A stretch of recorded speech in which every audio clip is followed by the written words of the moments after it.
నమస్కారం అమ్మ. మేమందరిని ఎందుకు కూర్చోబెట్టామంటే మీరంతా చాలా దూరాల నుంచి వచ్చారు. ప్రెగ్నెన్సీల కోసం, పిల్లల కోసం ఎంతో దూరాల నుంచి వస్తున్నారు. ఇదివరకు ఏంటంటే వచ్చిన వాళ్ళందరినీ కొంచెం లేట్ అవుతున్నప్పుడు భోజనానికి పంపిస్తాం. టైంకి ఆకలేస్తుంది కాబట్టి భోజనానికి బయటికి పంపించేవాళ్ళం. ఆ బయటికి వెళ్ళేటప్పుడు బయట కొత్త ప్లేస్ కాబట్టి హోటల్స్ తెలియక కొంతమంది దారి తప్పేవాళ్ళు. వర్షం వచ్చినప్పుడు అయితే తడిసి ముద్దయిపోయి వచ్చేవాళ్ళు.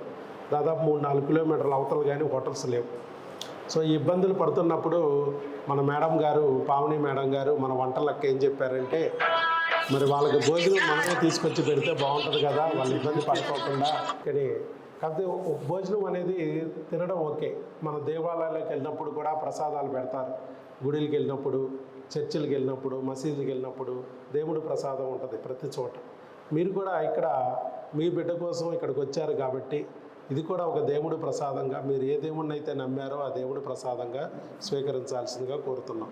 ఆ ప్రసాదం కూడా ఎవరి చేతుల మీదుగా అందితే బాగుంటుంది, దేవుడికి దగ్గరగా ఉండేవాళ్ళు, సేవా రంగంలో ఉన్నవాళ్ళు, వాళ్ళ ద్వారా మీకు అందితే మరింత తొందరగా మీరు అనుకున్న కోరిక నెరవేరుతుంది అనే ఉద్దేశంతో మరి సేవా రంగంలో ఉన్న వారిని పిలవచ్చడం జరుగుతుంది.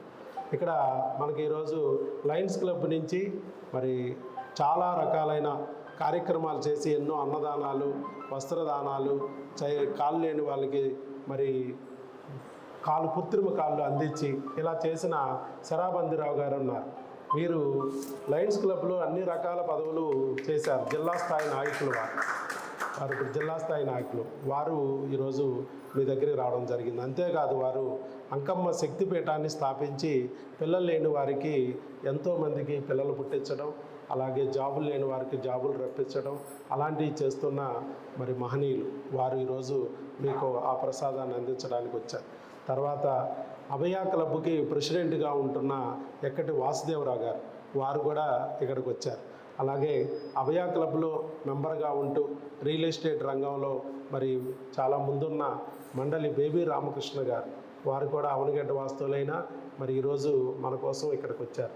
అలాగే మరొకరు జనసేన నాయకులు మరి ఎన్నో రకాలైన ప్రజా సమస్యలతో మరి వాటి సమస్యలను పరిష్కరిస్తూ మరి ఎంతోమంది వ్యక్తులకి అటు దివిసీమలో హెల్ప్ చేస్తున్న మరో ముఖ్య నాయకులు నెర్సు ఆంజనేయులు గారు వారు కూడా మన అభయ క్లబ్లో ఉన్నారు.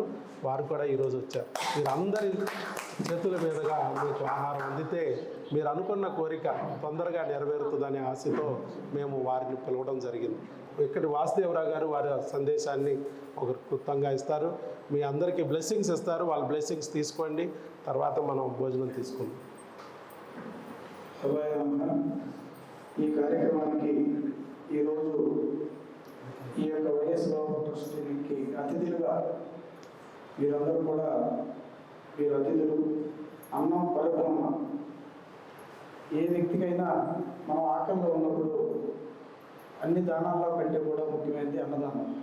ఆ కార్యక్రమాన్ని తను ఎంత ఒత్తిడిలో ఉన్నా మీ యొక్క కార్యక్రమాన్ని, మీ యొక్క ఆలోచనని ముందుకు తీసుకెళ్తూ మీ ఇబ్బందిని గమనించి ఈ ఇబ్బంది లేకుండా అందరూ మంచిగా మీ యొక్క కోరికలు నెరవేరాలని, మీ యొక్క ఆశయాలను నెరవేర్చాలని ఆ యొక్క భగవంతుని కోరుకుంటూ మీకు ఈ అవకాశాన్ని ఇంతదాకా డాక్టర్ గారు కల్పించినందుకు భగవంతుడు వాళ్ళకి ఇంకా ఇలాంటి కార్యక్రమాలు చాలా చేయడానికి ఆయన శక్తిని వాళ్ళు ఇలాంటి కార్యక్రమం చేయడానికి ఎంతో ధన ప్రయాసం, శక్తితో కూడిన పనితో కూడిన పని.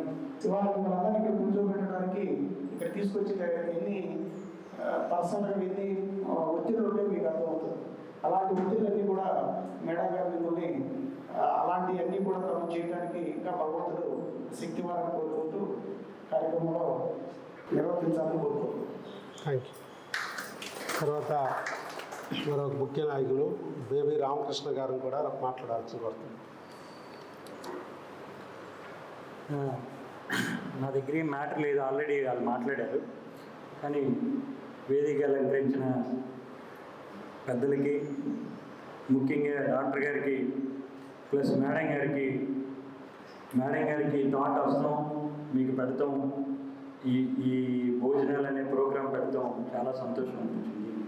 మనం ముఖ్యంగా గుర్తుపెట్టుకోవాల్సింది ఏంటంటే ఇది ఏదో కార్యక్రమం చేస్తున్నారు, దానాలు చేస్తున్నారు అనేది ఒక పక్కన పెట్టి ఇవాళ సొసైటీలో ఏం జరుగుతుందంటే, సపోజ్ ఒక మనం భోజనం చేయాలంటే క్యాంటీన్లోకి వెళ్ళి టోకెన్స్ తీసుకొచ్చి తినాల్సిన పరిస్థితి.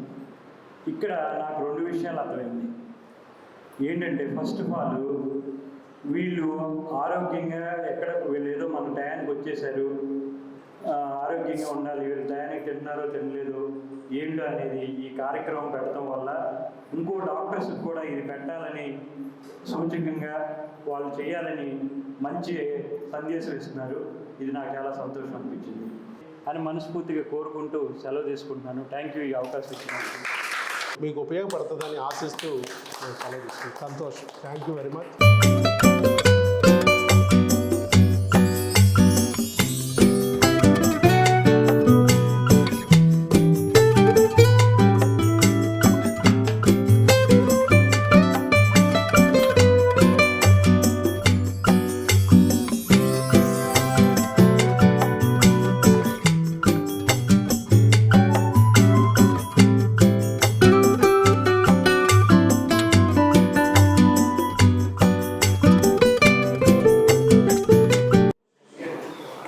జనరల్గా ఈరోజు మనం ఏ హాస్పిటల్కి వెళ్ళినా కూడా కనీసం మంచినీళ్ళు కూడా తాగే పరిస్థితి లేని చోట అన్ని రకాల సౌకర్యాలతో పాటు సమయానికి భోజనం అందరూ ఇక్కడ దగ్గరలో హోటల్స్ లేవనేటువంటి ఉద్దేశంతో ఈ కార్యక్రమం చేపడతాం.